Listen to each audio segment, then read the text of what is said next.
The question now arises as to why Sandhya has been fixed only at the times of Sattva and Tamas and not at the time of Rajas. The principle of invertendo is well known to everybody. Both terminals are taken into account, that is, the beginning and the end. The beginning is Sat and the end is Tam.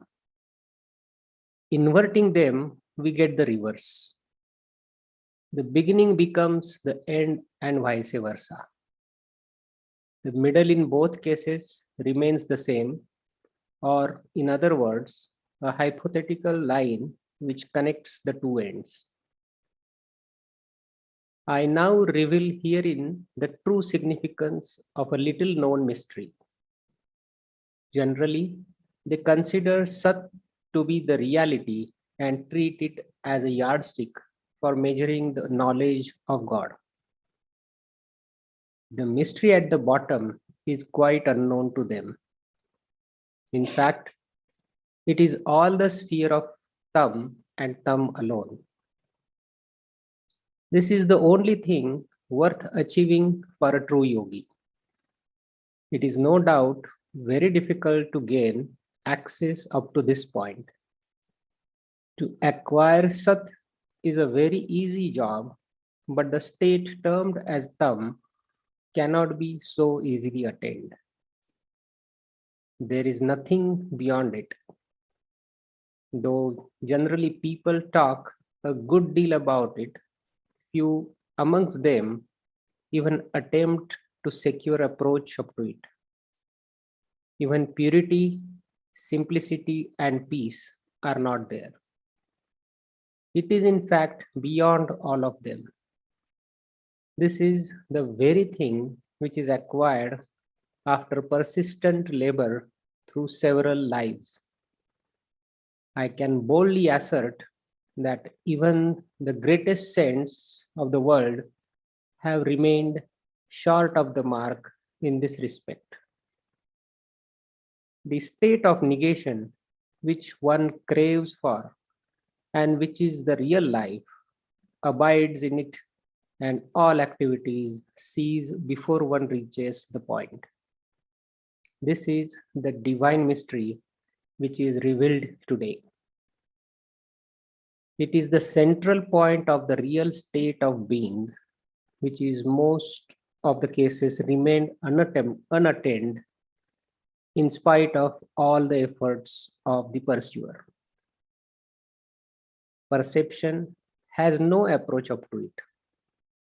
People tend to consider this state of Tam as their deadliest enemy. But if you ever happen to study a person in whom this state of complete ignorance is reigning in full swing, you will find that at the highest pitch of advancement, he, like an infant baby, has no awareness of his own condition. But if a slight touch of Sat is applied to it, he will then begin to have cognizance of his state of Tam. This is due to the fact that the meeting point of two leads to the creation of a new state, identical with that which was the basis of creation. Now, the principle of invertendo applies in this case too.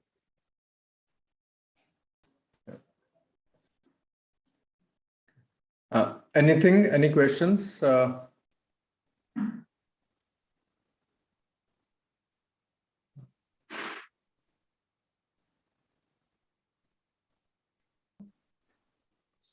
I have a question, maybe Dr. Dakshinamurti, if you can help. There is also an intermediate condition called avadhuta that also has some qualities which are expressed here as unawareness of the things around our own condition. So is there any way we can try to understand in relation to Avadhuta with this tam obviously is the highest condition. No, in our institute or in the Ramchandra's Raja Yoga, Avadhuta is not a condition to be had, because you are happy with the what condition you have, or you are settled in that, and you don't move out of it. Yeah, it's very difficult to make him move out of that condition. So we don't allow people to settle down in the Avadhuta condition. So though the tradition says Avadhuta condition is a very highly acclaimed, but in Ramachandra's Raja Yoga, the problem with the Avadhuta condition is that you don't move further. Whatever condition you are settled in that one. You don't try to move out of it, and you don't like to move out of it. So that's not a condition we appreciate or we aim to get into. Okay. Correct. So one obviously should not fall into the trap that intermediate condition is the last one. Yes, absolutely. You are settled in that, you are happy with that, you are enjoying it, and you don't want to move out of that. So it makes it only a very it's very difficult to make anybody move out of that condition. The guru has to be very powerful to pull him out of that. So we don't like to get into that one. Sir, and if I understand, Avadhuta can occur at each knot, right? It is not something. It can occur in the first knot itself. Okay, yeah. So that is a problem. Yeah. Any condition you get settled down in that and enjoy it. Yeah. And think that is the ultimate. Yes. And whereas here the Sat and the Tam is referred to a very high conditions, right? Very high condition. Is the As I go ahead. One question I had is this: when we say tamasic, right? Typically, it is considered in the negative, say rajasic, sattvic, or tamasic. So here, how do we distinguish between tamasic and tam, which says that it is the highest condition?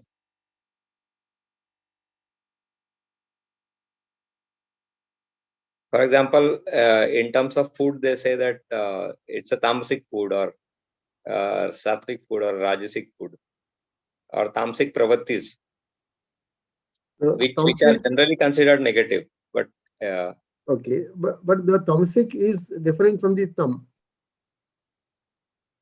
Tam is the one which occurs beyond Sat. So okay, so that in the previous paragraph, it starts. A question now arises as to why Sandhya has been fixed only at times of Sattva and Tamas, and not at the time of Rajas. So this is different from the tamasic, Sattvic, Tamasic, and Rajasic that we typically talk in terms of say inclinations of pravrittis. Yeah, it is different. It is a pravritti, what we say. But here, the Sat and Tam are totally different. Okay.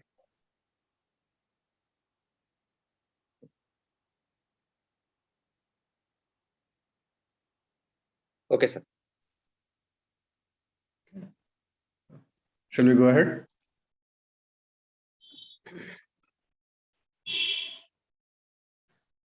Oh, one thing I remembered, sir, I think in Efficacy of Raja Yoga, Pujya Babuji has clarified. Here he's saying complete ignorance. I think that is more like after full awareness, then you're moving into that. The initial tamasic thing that is referred to is ignorance in general. And this is complete, meaning like you're fully aware and then you are moving into that. And again, this is, I know theoretically only I'm talking from the book perspective, what Master has said in Efficacy of Raja Yoga. I remembered that in Efficacy of Raja Yoga.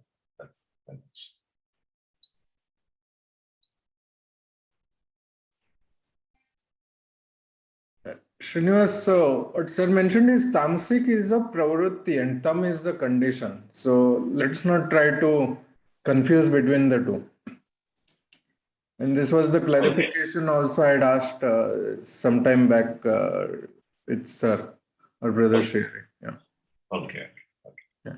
And I think what you're referring to is somewhere I think Master says that we start with the ignorance and then end state is complete ignorance. So, but so if you are referring to that. Yeah, I was referring to that. Okay, so that what I understand is the ignorance is ignorant about God when we are starting, right? Ignorant about our goal or real goal of life. And now in this, this is a much very high state. I cannot say anything on this state. So yeah. Okay, right. Thank you. It's like you start with BSc, then you go to MSc, and then you go to PhD. By the time you reach PhD, you know that you don't understand anything of the science. At BSc, you think you know everything. Yeah, I think Babuji also has that statement. He said, "No, jana to ye jana ki kuch bhi nahi jana." Jana to ye jana ki na jana kuch bhi. Yeah. Jana to ye jana ki na jana kuch bhi. One is unaware to the extent that he is aware. Right. वो तो जिसको जितना होश है उतना वो बेहोश है. That's that statement. Yeah. Sorry, that was wrong. Yeah. Okay.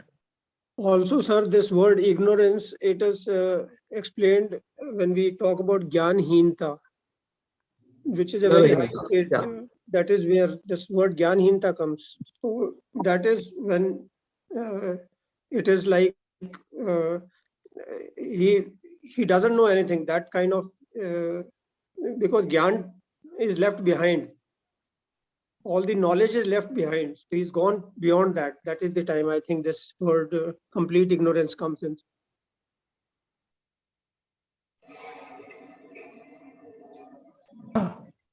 When the knowledge was revealed, it was knowledgelessness.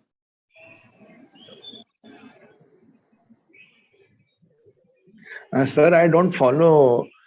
Just because Rajas happens to be at the center, how it can be ignored and only the two ends are important or relevant?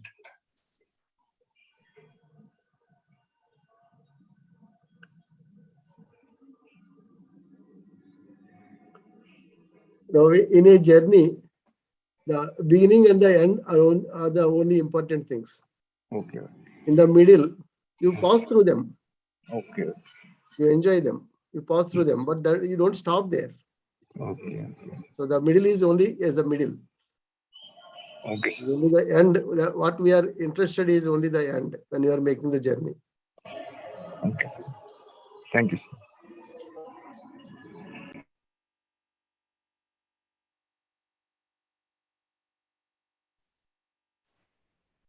So, Prasad, you want to continue?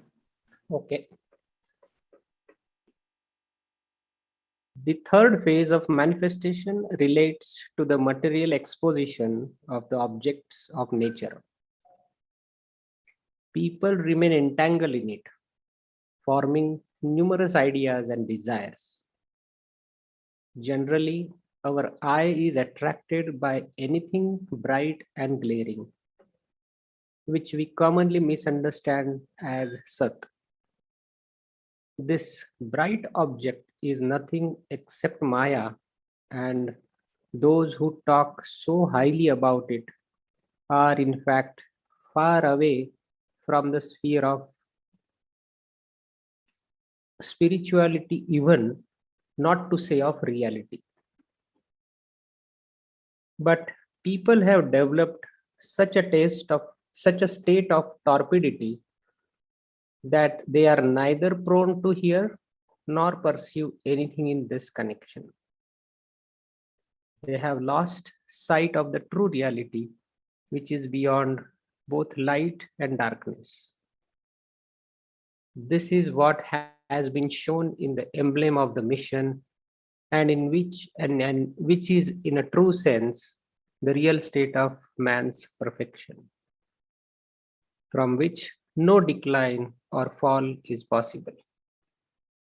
This is a very delicate point of philosophy. The saints have generally called this state of neither light nor darkness as Satpad, which is not correct, for this state is much beyond that. That is, in fact, the reflection of the reality, which in itself is still beyond.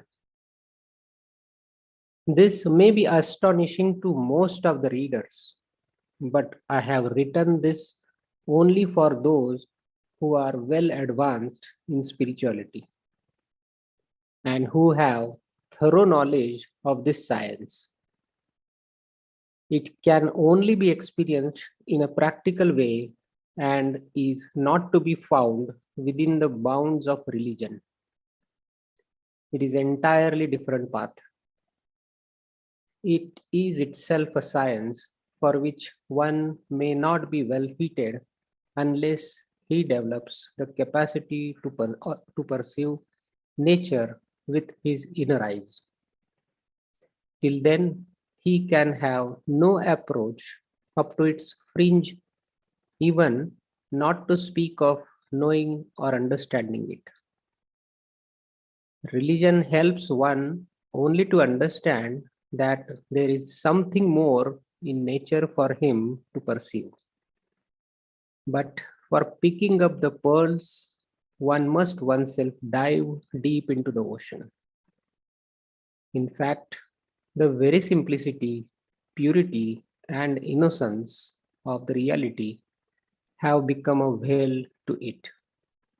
This book has been written not for novices, but for those who are highly advanced in spirituality.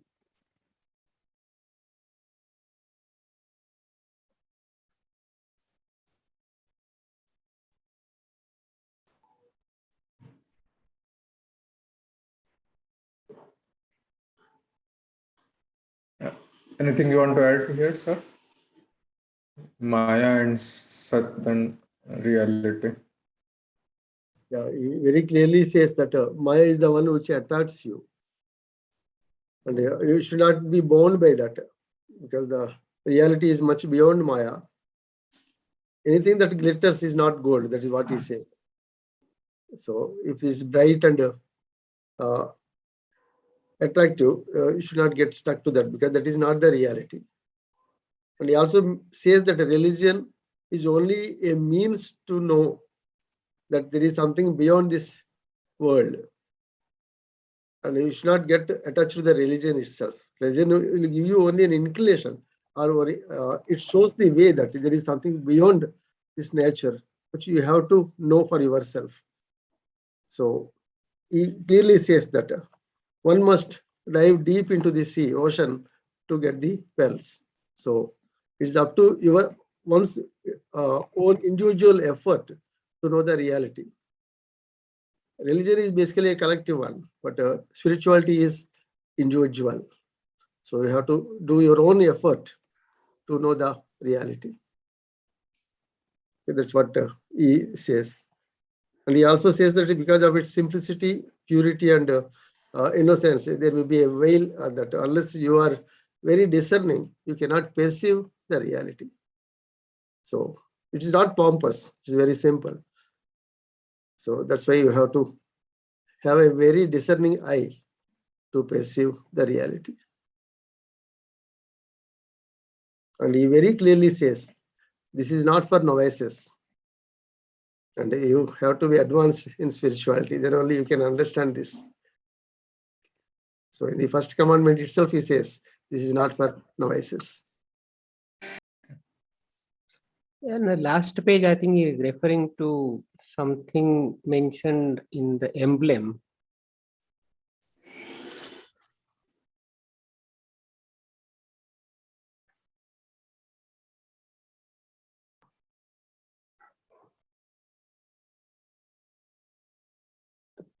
What happened? This one, right? Hmm. This is what has been shown in the emblem of the mission. That I think it he's is talking about beyond light and darkness. correct. So I was trying to relate with our emblem, which part of emblem refers to that beyond both dark, light and darkness. In the emblem, if we see above Babuji Maharaj's photo, on the top of it, that is the place. Even during when we take the during introductory courses, when we discuss this, it is shown, it is talked about that it is neither dark nor light, that particular area on the tops.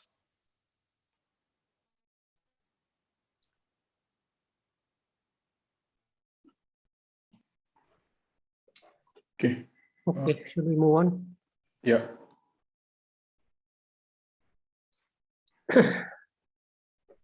Performing of Sandhya before sunrise is stressed upon for the reason that the external heat and other influences which have been driven out of the body may not creep in again by the effect of the sun, which would prevent our deriving the best advantage of the time.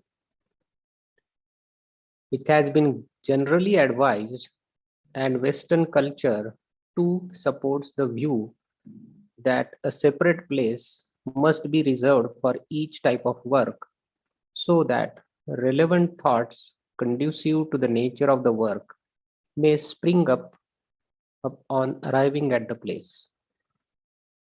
Man possesses power which he has derived from his thought connection with the reality. When one resolves to do a thing, the connecting link between the thought and the work becomes intensified, and one begins to draw power from the real source in accordance with the strength of his thought. When the power begins to flow in and we associate it with a particular point of time, then the remembrance of the work begins to revive in our heart, and we begin to feel attached to it in some way or the other.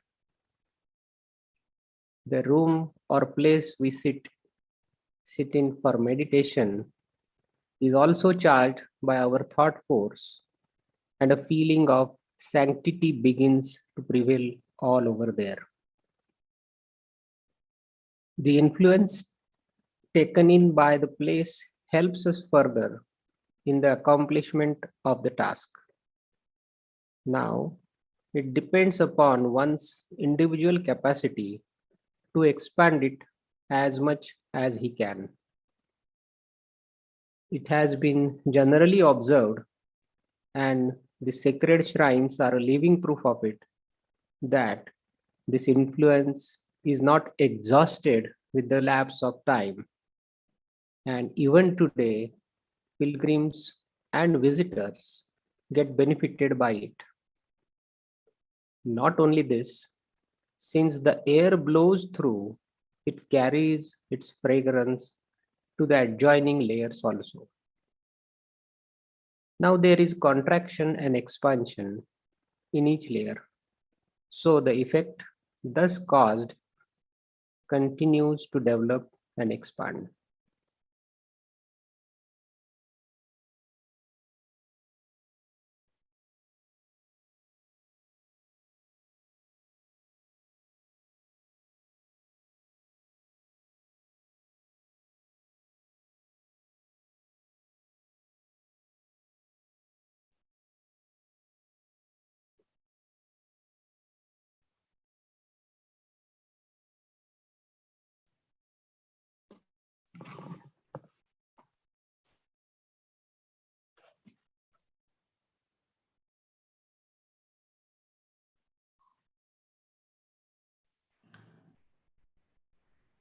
I think one point that strikes is man possesses power which he has derived from his thought connection with the reality. Because normally we say that, okay, our willpower is strong, right? Less or weak, right? But this is more in terms of how much we are connected with the reality.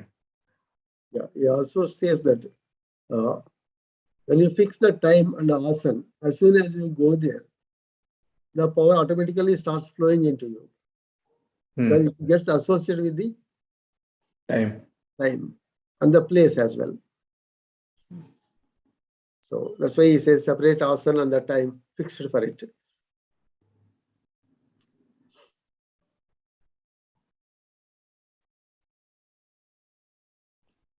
And also that place gets charged by your thoughts, which are pure. When you are doing your meditation, you have the connection with the reality. And sir also used to say that when you do meditation, the area surrounding also gets charged. So you are doing not only for yourself, you are doing service to the area where you are residing also.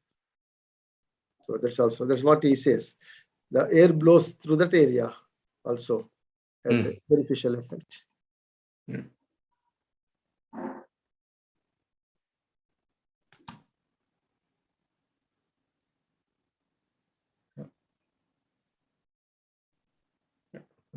Let's move ahead. That influence taken in by the place, I think everybody experiences that for a lot of other locations which are having more grosser activity. It directly affects the sensitive person. And this is on the purer side, obviously. I think some of my relatives who visited the meditation room, they felt different compared to other rooms. And they have said about it. That we feel different in this room than other room. So definitely the influence taken in by the place is helping us to accomplish the task more easily if we fix the place.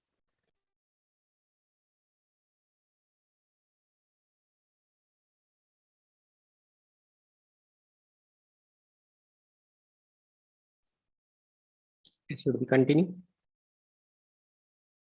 Okay. As regards asana or posture, it is a well-known step of yoga.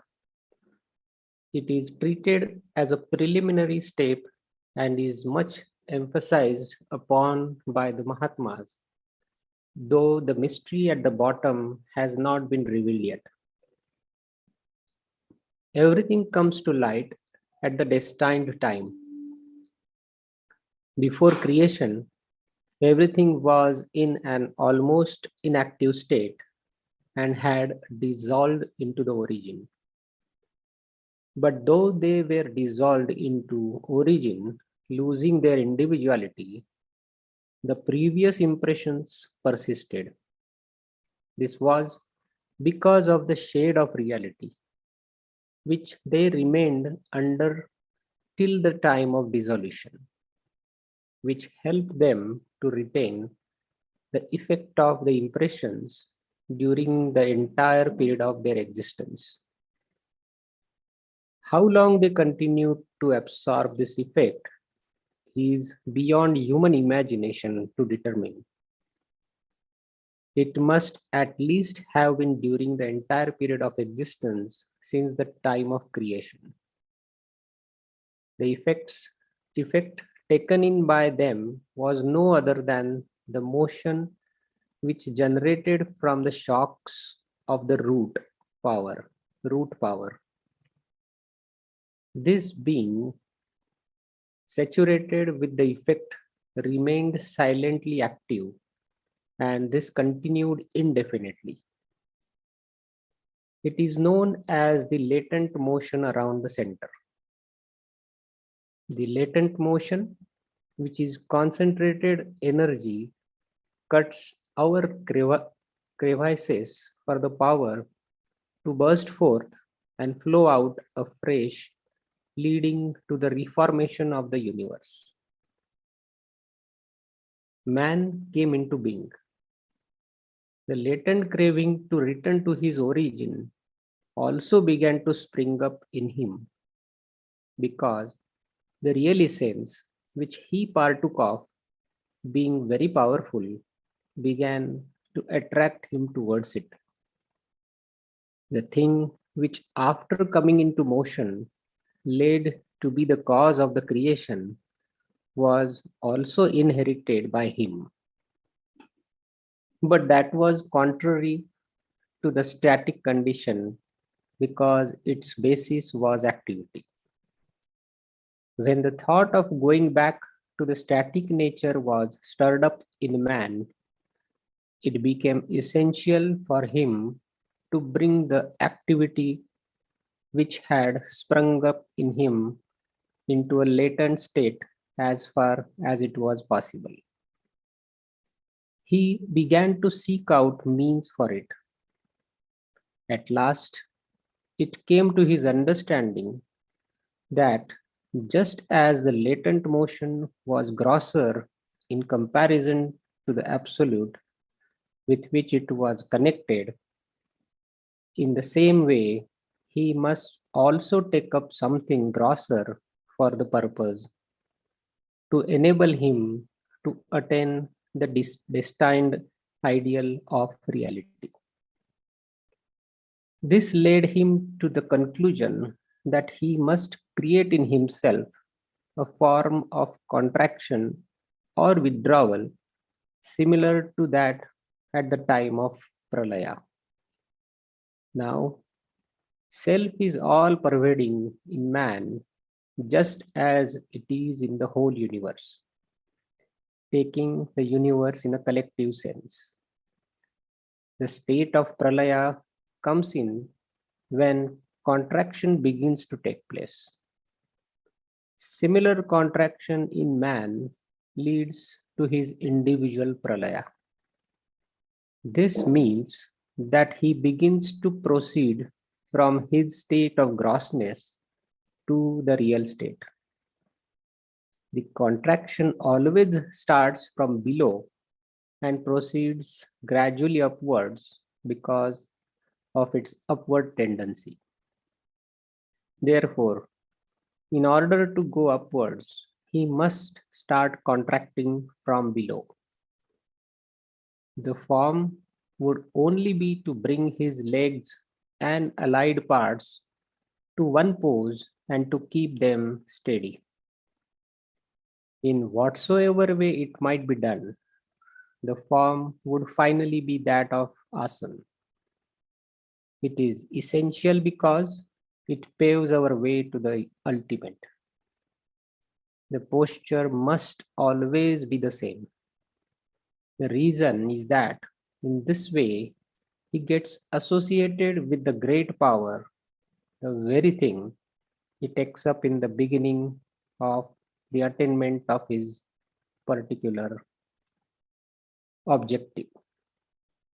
Thus, the form which is associated with reality helps him a good deal in his primary initiation.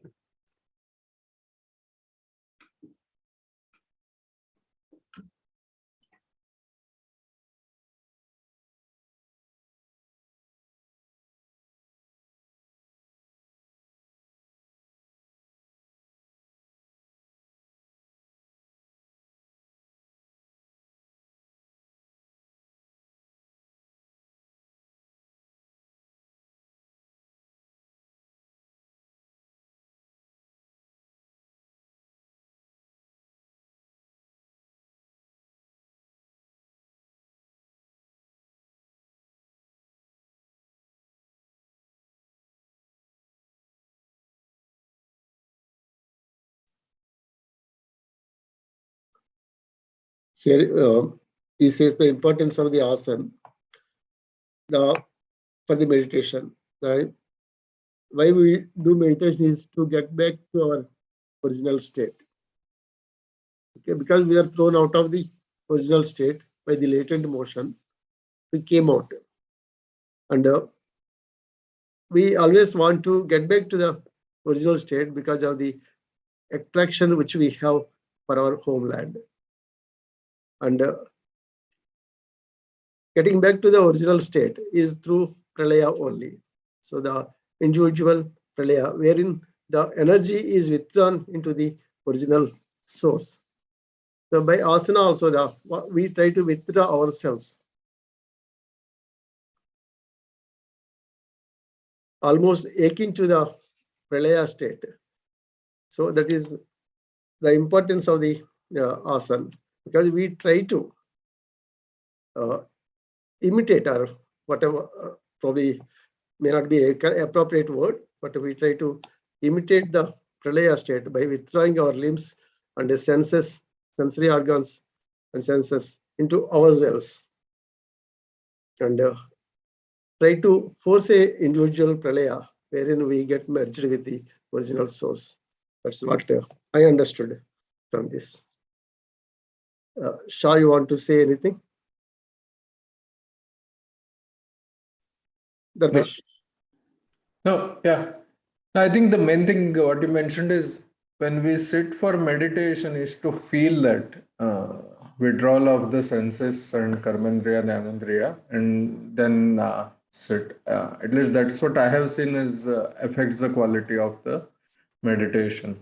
Just like spend few minutes to withdraw the things and then sit. Otherwise, yeah, if I just start as a routine, then the quality of meditation is different.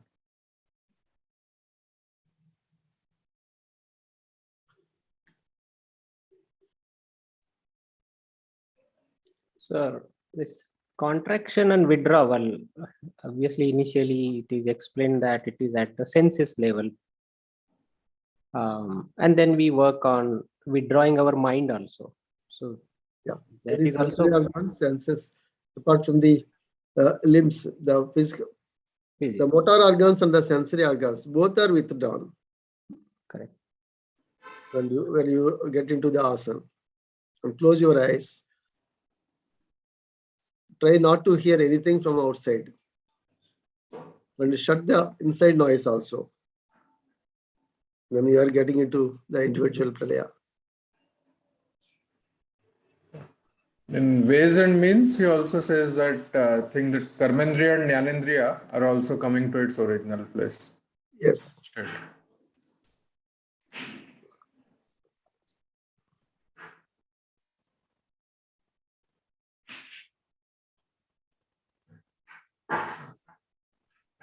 Anything else anyone wants to add, ask?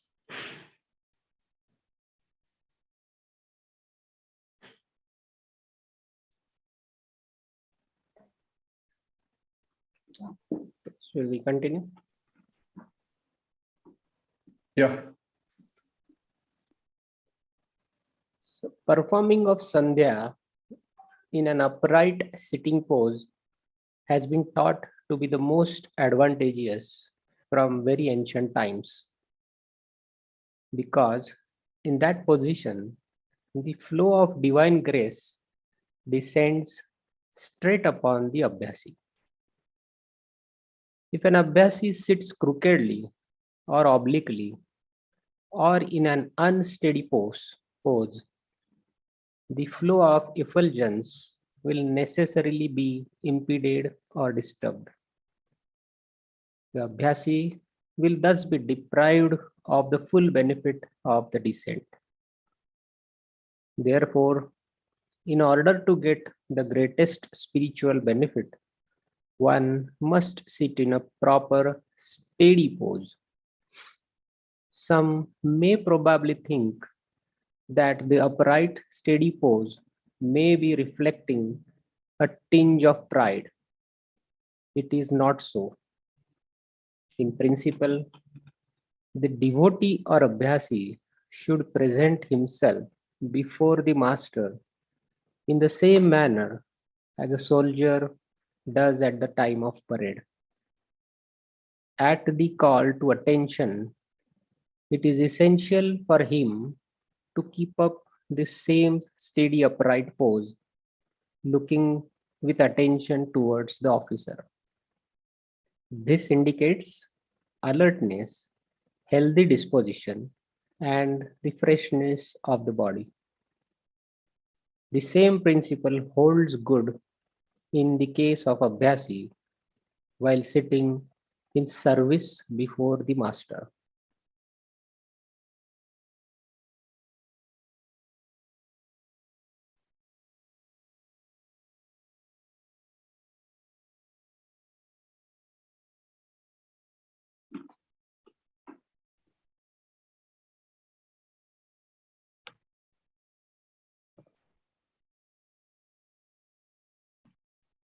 Here he tells the importance of the proper study pose. That is importance for you. You should be alert when you are in the service of the master. You should not take it easy, or you should not be in a inattentive mood or inattentive state when you are attending the service of the master. That's exactly what he says.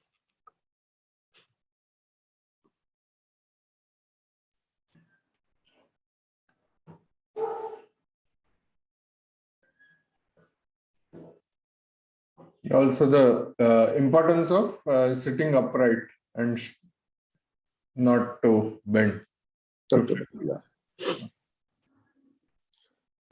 Yeah, many times, but when you are sitting for a long time in the meditation, your head slowly bends forward. A little bending forward is probably accepted by the master, but you always try to be in an upright posture with the neck and head in the straight. Dr. Madhava says physiologically also it is good because the weight of the head does not act on the neck muscles, so that you will be able to sit for a longer period if you sit straight. Otherwise, after some time you get pain and try to move, so that can be avoided if you sit straight.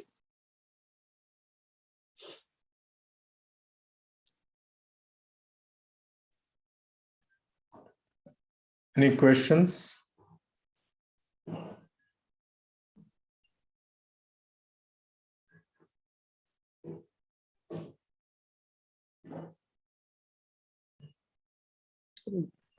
I'll continue.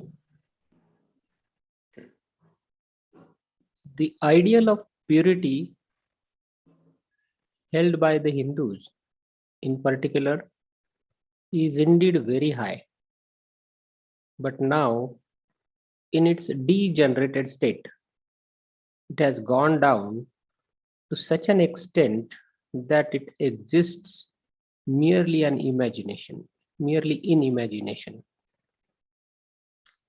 All the principles thereof have been quite forgotten, and bathing and washing are the only remnants left now. The principle of purity was based on the thought that the eternal and pure existence which we have to enter into is entirely free from all contaminations. It is perfectly pure. This highest standard of absolute purity, free from all impurities, that is mala, distortions, that is vikshepa, and coverings, that is avarana, was taken up for the ideal.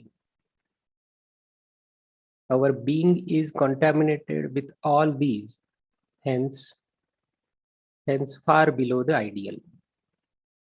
Thus, our attention being directed towards the attainment of purity of that highest level, we began to imitate it in all outward ways, looking particularly to the cleaning of the body. The external ways adopted for the purpose began to cast their effect upon the mind, and thus the internal purity too began to develop. This continued process, supplemented by our firm attention upon the ideal, contributed greatly to the attainment of highest purity.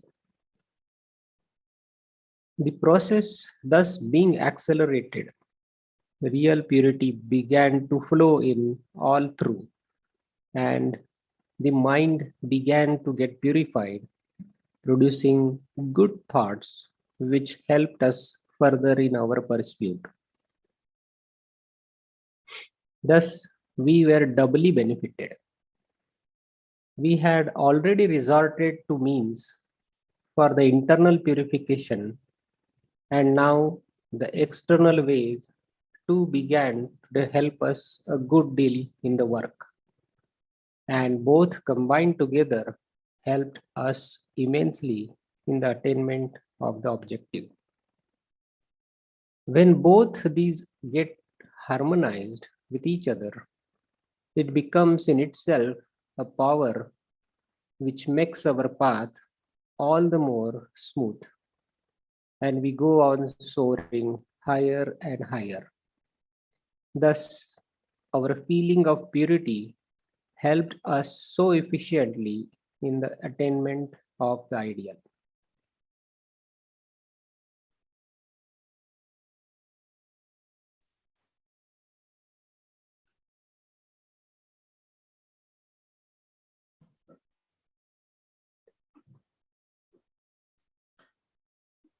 So just one question here. It says that in terms of the purity, it's now in a degenerated state, and to the extent it's just an imagination, but the real principles, all the principles thereof have been quite forgotten, and bathing and washing are the only remnants of left now. So we want to elaborate on the original principles which have been forgotten. What he means to say is that the purity should be internal as well. Not only the external, the internal as well. We forgot about the internal purity. And the purity means only taking a bath and changing it into a fresh clothes. And that means you are pure. That is not the actual thing which you need to think of purity. Purity says all these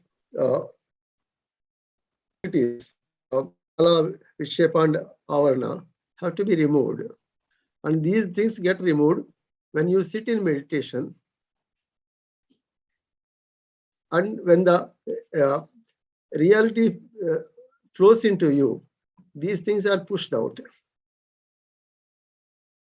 You get into the real purity. By doing the meditation, you get into the real purity. The thoughts also become pure.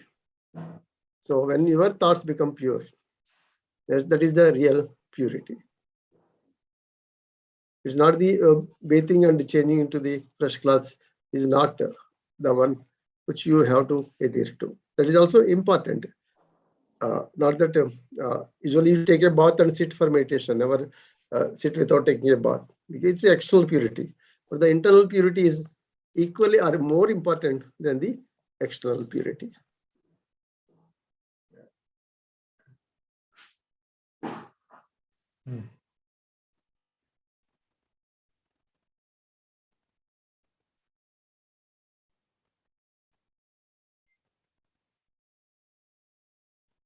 Any questions? And he also says that external ways also help us in getting internal purity. When these two get harmonized, actually you get a double benefit. Just one will not help much. Specifically, just the external one is not going to help. The internal alone. One is more important. Yeah, it's not going to help alone. Yeah. It's complementary.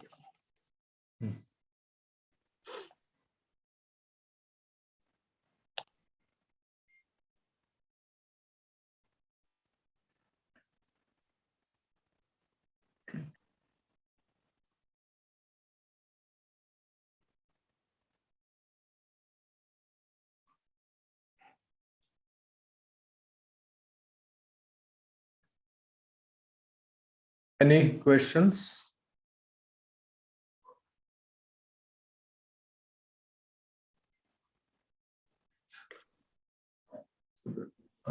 So do you want to continue or do you want to take a break just to digest? Because now again, the different topic of the commandment starts. Right?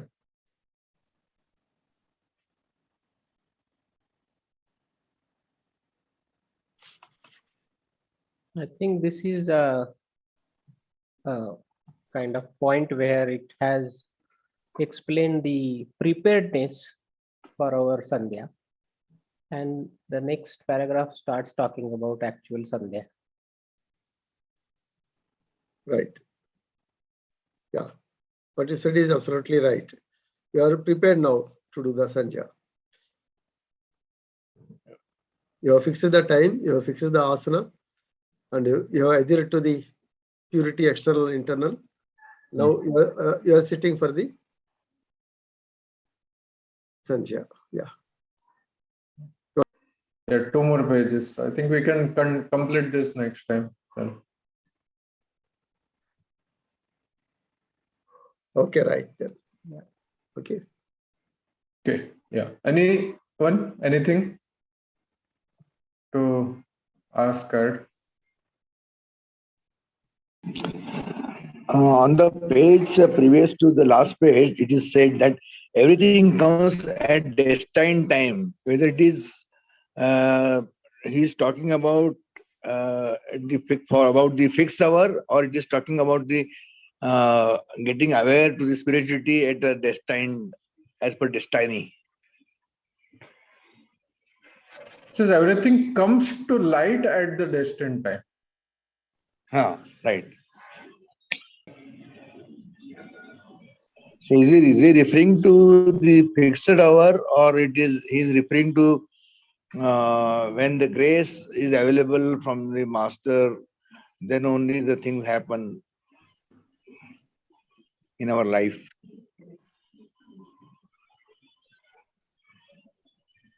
I think this, if I can understand it from the beginning of para, I think it is the things will be revealed when the time comes. It is referring to that. Okay. Here, what he says is about doing Sandhya at the fixed hour. And always he says, before the sunrise, you be ready for it. Okay. 5 minutes this way, that way is a different thing. But it's before the sunrise, you are ready.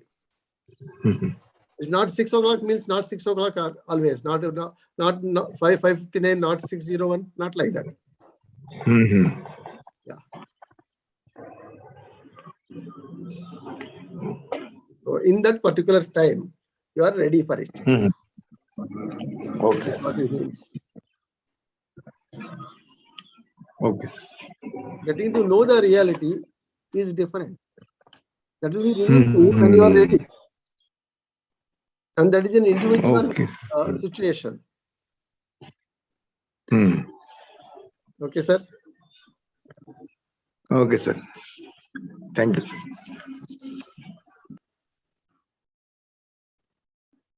Okay, then. Yeah. So we'll meet next Sunday. Okay, sir. Thank you. Namaste. Thank you.